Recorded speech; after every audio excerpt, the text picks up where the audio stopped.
Filipinos will celebrate Christmas on lockdown. Now, preliminary data in Brazil shows that China's Sinovac is 50% effective.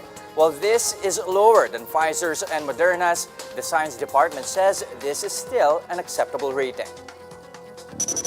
Residents living near the landslide area at a mining pit in Toledo, Cebu will have to celebrate Christmas in evacuation centers. Forced evacuation was put in place as fissures widened to as much as 25 feet.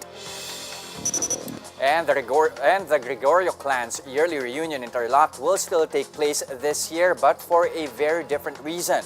Their only wish is for the swift delivery of justice for the murder of Sonia and Anton. And the majority of the country isn't feeling Christmas this year. An SWS survey shows a record low of only 50% of Filipinos feeling happy this holiday season.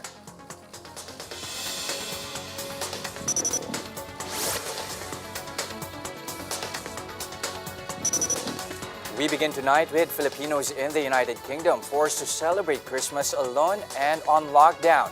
London has enforced its strictest restrictions as cases surge due to the spread of a new and more infectious strain of COVID-19. Marian Enriquez has a big story. A day before Christmas, London looks like a ghost town. Streets and train stations are empty, even during rush hour, while shopping centers were shut down. Since the weekend, London, as well as Southeast England and Wales, were placed under Tier 4 COVID-19 restrictions, the strictest lockdown, equivalent to the Philippines' enhanced community quarantine. This after a mutated variant of COVID-19 that emerged in the United Kingdom has reportedly contributed to the spike in cases. Experts say the new coronavirus strain is 70% more infectious than the original. Among those affected by the stricter protocols is Kensington-based Filipino nurse Jay Plohio, who himself had survived COVID-19. He has been working as a clinical nurse specialist for 4 years now. Jay was supposed to spend Christmas with his friends, but due to the lockdown, their plans got cancelled. I'm going to spend Christmas alone. But I think this is a more sensible thing to do kasi pag hindi ginawa to, at baka hindi na tayo makaspend ng Christmas na, sa next years. Jay was infected with COVID-19 in March, but he says technology helped him get through the isolation required during his treatment. Nung nagka-COVID ako, na-realize ko talaga na ang hirap mag-isa in a foreign country. Tapos, wala kang usual support system mo. He may not be physically near his friends, but Jay is grateful that he at least lives near a Pinoy store. Magluto ako ng spaghetti, Pinoy spaghetti at saka palabok kasi namimiss ko na siya. Tapos yun, virtual with wine and Zoom with friends. Yun lang, masaya na kami doon. Meanwhile, Stella Gonzalez, a Filipino editor at the Financial Times, will also be spending Christmas alone. She has been working in Southeast London for 10 years now, and this is the first time she will have to celebrate Christmas virtually with friends and family. Although nakakamiss yung human interaction, na physical interaction, may interaction pa rin naman. Thank goodness, mayroong ganitong technology. Aside from being a journalist, Stella is also a choir member in their office. She used to look forward to singing Christmas carols with friends, something they won't be able to do now. So, parang nakakamiss din na wala kang outlet na ganun kasi every year ganun ginagawa mo. Ngayon, wala. Fortunately, she has another chorale group, and they are set to perform in a virtual concert on Christmas Eve. Jay and Stella are among the thousands of Filipinos living in the UK who will have to spend the holidays locked down in their homes. But they remain optimistic that brighter and warmer Christmases await them in the coming years. For News 5, Marian Enriquez, we are One News. New COVID-19 infections in the United Kingdom surged to a record daily high on Wednesday, reaching nearly 40,000. Total cases in the country have surpassed 2 million, with over 69,000 Brits succumbing to the virus. This comes as countries worldwide start imposing travel restrictions from the UK after a new and more infectious COVID-19 strain was reported in the country. The variant has made its way to Israel with 4 people infected, 3 of whom came from the UK. This has prompted Israeli authorities to tighten border restrictions this week. Singapore has also confirmed its first infection from the UK strain out of a group of travelers from Europe. Meanwhile, researchers from Brazil have found China's Sinovac shots at least 50% effective based on preliminary data. Full results of the late-stage trial are yet to be released. The Philippine government has been eyeing a vaccine supply deal with Sinovac despite lack of data on its efficacy and safety. A health research official says the 50% efficacy rate recorded in Brazil is still an acceptable figure. Other vaccine makers have reported at least 90% efficacy in their COVID shots. The 50% efficacy is acceptable because that is the minimum requirement set by the World Health Organization for a vaccine to be used by a country. Of course, definitely, the vaccine efficacy that is higher would be the preferred vaccine. This year's Christmas celebration, as it is, may be hard for many, but perhaps doubly so for the Rufino Gregorio clan of Tarlac. As Justin Punsalang shows us in this report, their yearly reunion takes on a different form after the murder of Sonia and Anton. Let's watch this. After their brutal murder, Sonia and Anton were survived by a large family. So large that they live in 2 different compounds in Barangay Cabayawasan in Paniqui, Tarlac. Others stay in neighboring provinces. Sonia's husband Florentino recalls how all of the members of the clan never missed someone's birthday. They all come over to their residence as the clan's official host. Even if their religion does not recognize Christmas, they still hold a reunion. Ang mamimiss ko lang talaga, yung ginagawa ng asawa ko, ting Pasko, talagang kami lahat magkakasama niyan. Kung ano ang nasa pagkainan namin, yun ang pagsasalo-saluhan namin para magkakasama lang kaming pamilya. Sonia's older sister Rosario says New Year's Eve is a bigger celebration. Yung mga magpipinsan na lalaki, may isang table sila dyan, o masasaya sila. Kaming magkakapatid, nasa kusina, naghahanda. Ganon, yung mga bata naman naglalaro. Regardless of age, everyone participates in parlor games. But this holiday season is not as exuberant as before. They have reunited to mourn Sonia and Anton's ill-timed death. Paano pa kami, ito nga reunion nga ito, pero ano na nga ang reunion namin, patay yung kapatid yung bangin. Sonia was a licensed English teacher before her marriage. After giving birth to 7 children, she had to give up teaching to focus on her family. This did not mean the end of her passion for teaching though. At the dawn of distance learning, Sonia tutored her grandchildren for free. Pagka yung mga anak ko, mga pamangkin ko, pagka kailangan po nila ng, halimbawa po sa assignment po nila, si tita ko pong nilalapitan. Kasi teacher po siya. The family is still at a loss when Sonia and Anton were murdered. Instead of getting carried away by grief, members chose to remember the good memories they have had with the 2. Sonia's nephew June described her as a sweet second mother. Rosario deemed her as the kindest of the siblings. Minsan yung niyayakap po niya ako, hindi ko alam, nakatalikod po ako. Nilalambing po niya ako. Sa aming magkakapatid, hindi sa pagmamalaki. Alagang niya nung nanay ko na may sakit. Antonio's grade school teacher meanwhile remembers him for his courtesy. Yung bata po niyan, hindi siya mapagmalaki kahit how many years na po silang graduate. Pag makita ko siya, makasalubong ko siya, lagi siyang, "Hi ma'am, kumusta na?" The bereaved family only has one wish: swift justice. They want the murderer cop to spend the rest of his life in prison. For News 5, Justine Punsalang. We are One News. Double murder suspect Junel Nuezca may not be transferred to jail until after the holidays. Authorities are still waiting for the court's commitment order to transfer Nuezca from Paniqui's detention facility to prison. The commitment order will also determine which penal institution Nuezca will be transferred to. Gusto ko na nga rin kung lumabas yung commitment order para nang sa ganun may transfer na namin siya. either sa BGMP or sa provincial jail para wala na po sa custody na. PNP Chief Debod Sinas, meanwhile, denies that he discouraged the public from taking photos or videos of crimes. He says that while documenting crimes is useful for investigations, it might also put at risk the well-being of witnesses. Sinas cites Nuesca's case where a minor was taking the video of the crime and was too close to the suspect when the shooting took place.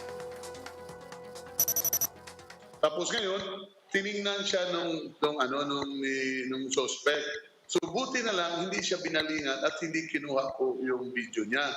So yun po sinasabi namin na dapat kung kumuha ka ng video ay dapat huwag kang i-sacrifice yung safety mo kasi ikaw rin naman baka ikaw ang babalingan. We'll go for a quick break. When the big story returns.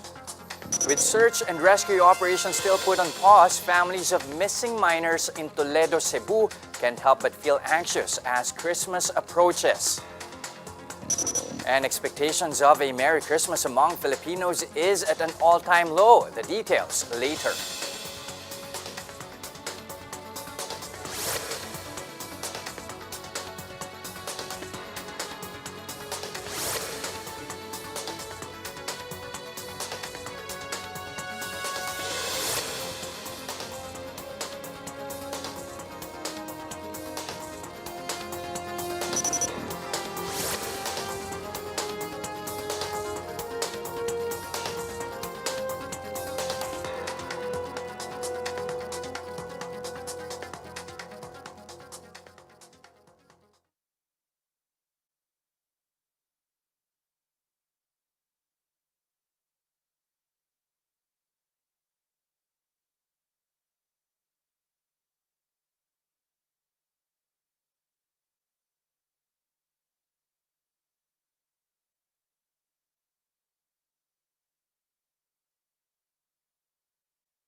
And what you're seeing on your screens right now is a current situation at the Parañaque Integrated Terminal Exchange, or PTEX, as you can see here in this live pictures here. Not much number of passengers here compared to what was seen yesterday. In fact, hundreds of point-to-point buses flying 10 routes were allowed to resume operations beginning last Monday. PTEX officials say more than 500 buses bound for Batangas, Laguna, and Cavite are deployed today. They also assure last-minute passengers that they are continuously coordinating with bus operators to ensure that they will be accommodated. Pregnant women and those who do not meet the allowed age of 18 to 65 will not be allowed in public transport terminals unless there is a medical emergency or if they can present valid travel documents. Now we're down to the last few hours before Christmas, and motorists and commuters are now rushing to their homes or provinces to make it in time for tonight's celebrations. To give us an update on the traffic situation in Metro Manila, we have with us Camille Samonte reporting to us live from EDSA in Mandaluyong. Camille, is traffic as bad tonight? Just contrary to what was expected, the traffic situation here on EDSA is quite moderate compared from yesterday's Carmageddon. Only a few motorists can be seen driving along in the side of EDSA near a mall here in Mandaluyong. The MMDA on Thursday warned motorists of heavy traffic as some will be out to do their last-minute Christmas shopping. But early this Christmas Eve, EDSA traffic is fairly manageable. But not all commuters are experiencing a carefree trip to their homes tonight. Some passengers over at the Parañaque Integrated Terminal Exchange or PTEX are disappointed due to the delay in their scheduled trips. They booked tickets for an easier trip but they ended up waiting for quite some time for their buses to arrive. Bernadette booked her ticket to Lemery, Batangas in advance with hopes of spending Christmas with her family. However, she was informed just this morning that her 1 p.m. trip was canceled and would be rebooked to 3 p.m. She had to wait for over 6 hours. Medyo hassle kasi hindi rin namin in-expect na ganun kahaba yung pila at saka bukod doon ang daming tao. Dahil first time din namin lumuwas or pauwi. Another passenger, Adrian, can't help but feel disappointed over his delayed trip to Laguna. Hihintay pa rin po kami kung makakancel ulit po. Hihintay ng next hanggang makauwi. Kasi kailangan po Pasko.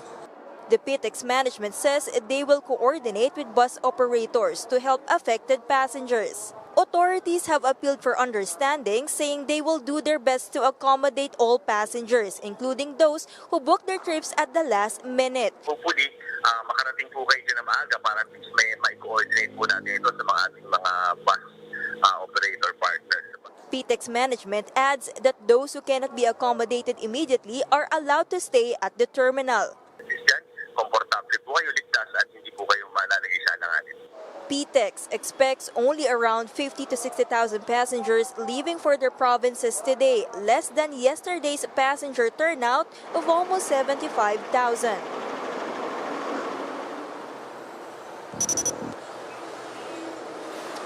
Just back here in EDSA Mandaluyong, there is still no traffic buildup both in the northbound and southbound lanes. So motorists still on the road will surely reach their home just in time for their Noche Buena celebration. Jess? Thank you very much and Merry Christmas. That was Camille Samonte reporting live from Mandaluyong. Now, expectations of a Merry Christmas among adult Filipinos dropped to a new record low. That's according to the latest SWS survey. Only 50% expect a happy Christmas, a drop from last year's 79% and from the previous record low of 63% last recorded in 2013. The 2020 survey also tallied another record high, with 15% anticipating a sad Christmas. 33% are indifferent. In an interview with One News' The Chiefs, Benny Vicente of the Philippine Mental Health Association says the holiday blues can be overcome by limiting exposure to social media.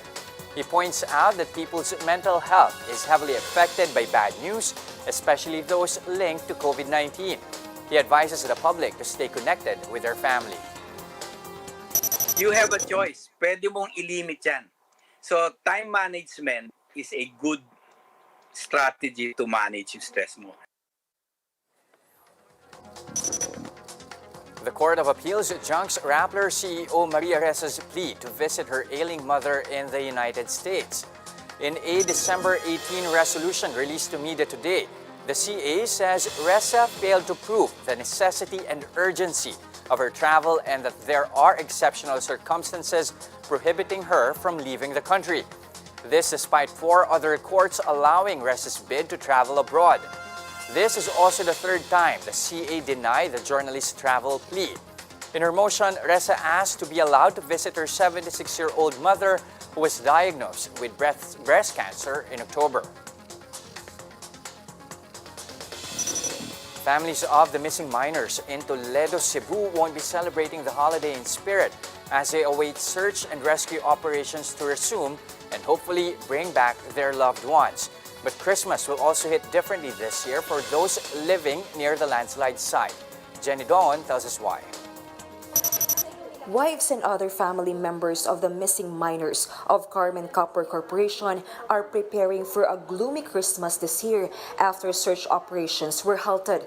They said there will be no celebration when the men of the house still missing. Search operations have been suspended since Tuesday after a big crack was found near the landslide area.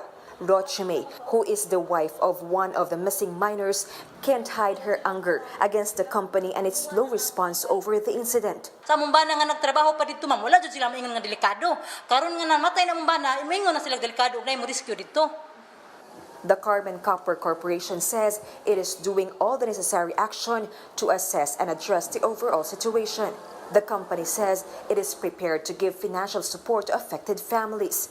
6 are still missing, while 4 were confirmed dead following the landslide. The local government of Toledo City says the safety of the rescuers will be prioritized, prompting them to temporarily stop the search operations. Based on geologists' observation, a 1-foot crack found near the landslide site of Carmen Peak widened to about 25 feet in just 2 hours. As much as we value the life of the victims as well, we need to prioritize also the life of the rescuers as well. So we are hoping and we are praying that it will cooperate as well also. As of this time, it is really escalating. This widened crack also prompted the LGU to conduct forced evacuation of around 400 households living without 500-meter radius. 3 evacuation centers were allotted to affected families. They will also receive financial aid from both the LGU and Carmen Copper Corporation. For News 5, Jenny Dongon, We Are One News. We'll go for a quick break. More of the big stories when we come back. Stay with us.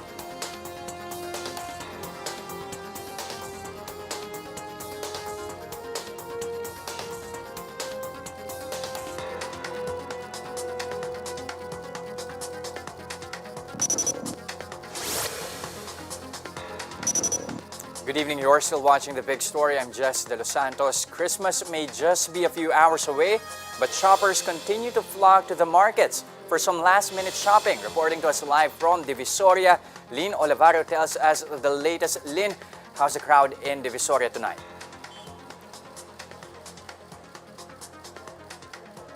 Just while holiday shoppers continue to crowd here in the Visoria, foot traffic is visibly less compared to last weekend. Some of the holiday shoppers that we spoke to earlier said they were targeting to finish their shopping before evening as they were not sure if there would be available public transportation for later. Arlene Villaroman went to Divisoria on Christmas Eve, hoping there will be fewer shoppers in the Tiangges. Nakakabaw rin po. Social distancing. Mahirap din po. Maraming tao. While she was not expecting the crowding, Arlene says it's all good because she was able to maximize her budget of 1,000 pesos to buy new clothes for her kids. For Evelyn Pante, however, today was her only chance to do some holiday shopping because she had just received some money from her children. Evelyn bought herself a Christmas gift. Bibili lang po akong tsinelas, ma'am. Wala akong tsinelas. Noche Buena, ma'am. Mabahala na yung mga anak ko. Matanda na ako eh. John Michael Hiliazar was supposed to go to Taytay but opted instead for Divisoria to buy his goddaughter or inaanak a gift. Sa Taytay sana kami, kaso dito niya naisipan kasi mas malapit kami rito eh. Tapos nag-MRT na lang kami. It's not only the shoppers who are trying to make the most out of last-minute preparations. Danica Del Rosario, who has been selling in Divisoria for over a decade, says she won't close shop until tonight to take advantage of the holiday rush, even if there were more buyers yesterday. Nagbabaka sakali, baka mapaubos ka po, makapagpaubos ka. Oh, yes po, yes po. Tsaka pambili ng regalo. Sales picked up for those retailing clothes and shoes. But for Jojo Abalye, who sells Christmas lights and decorations, sales have been very dismal. Jojo thinks buyers don't have money to spare for decors and non-essentials. Parang gano'n na rin ito, ma'am, kasi 3 buwan nga tayo naka-lockdown eh, di ba? Wala talagang income yun. Pero Parang ganun ma'am, apektado talaga lahat po. If things were normal, Jojo says he would have already disposed the Christmas wares and would be selling toys as in the past years. He may have lost more than half of his usual profit, but says he is still thankful that he's making enough to get by and pay rent. And even if customers barely go inside a shop, he says he will not fold up the business.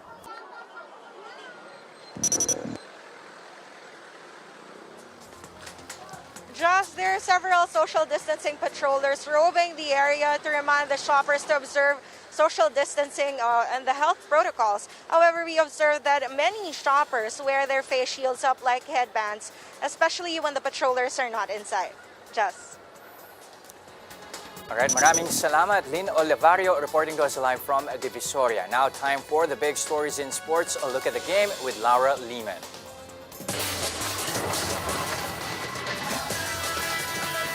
11-time PBA champion and Barangay Ginebra's Joe Devant has officially run out of fingers for his championship rings as he celebrates the holidays with the recent 2020 Philippine Cup win of Barangay Ginebra. In an interview with The Game, Devant shared his personal experience inside the PBA bubble and how it made their title run that much more memorable.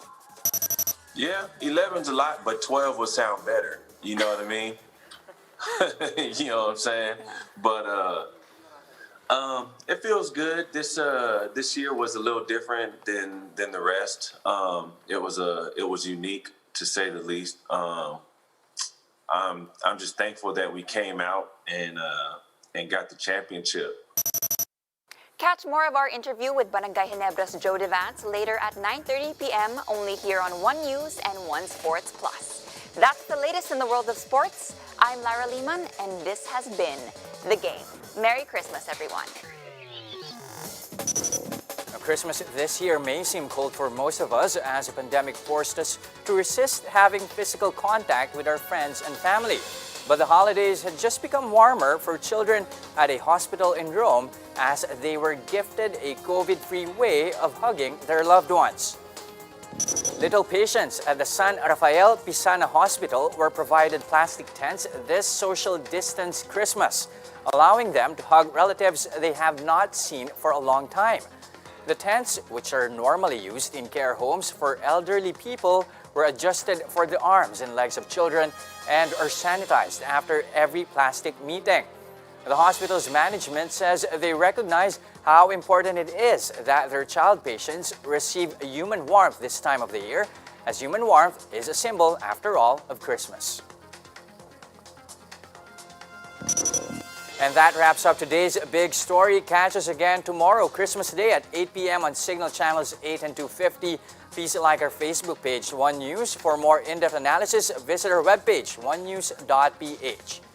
Now, a few hours to go before Christmas, tuloy pa rin ang Pasko, mga kapatid. I'm Jess De Los Santos. We are One News. Good evening. Tayo'y maging liwanag ng Pasko. Tulong-tulong tayo. Tayo'y liwanag, ikaw at ako. Anumang hamon ng mundo, magkasama tayo, itutuloy ang Pasko. Wala ng regalo, ang hiling ko, sana'y laging masaya tayo. Nandito tayong dumaramay, handang tumulong at magbigay upang bumuti at sumayang ating buhay. Nandiyan at abot kamay, tayo'y maging liwanag ng Pasko. Tulong-tulong tayo. Tayo'y liwanag, ikaw at ako. Tuloy pa rin ang Pasko. Tayo'y maging liwanag ng Pasko. Tulong-tulong tayo. Tayo'y liwanag, ikaw at ako. Tuloy pa rin ang Pasko.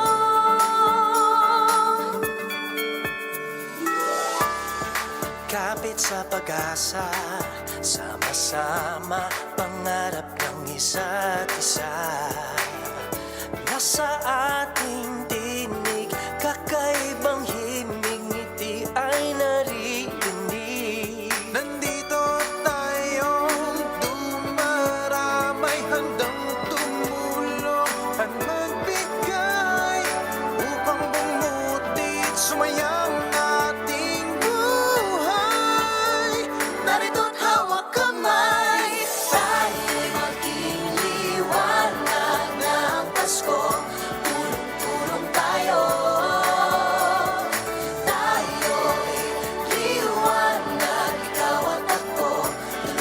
rin ang Pasko.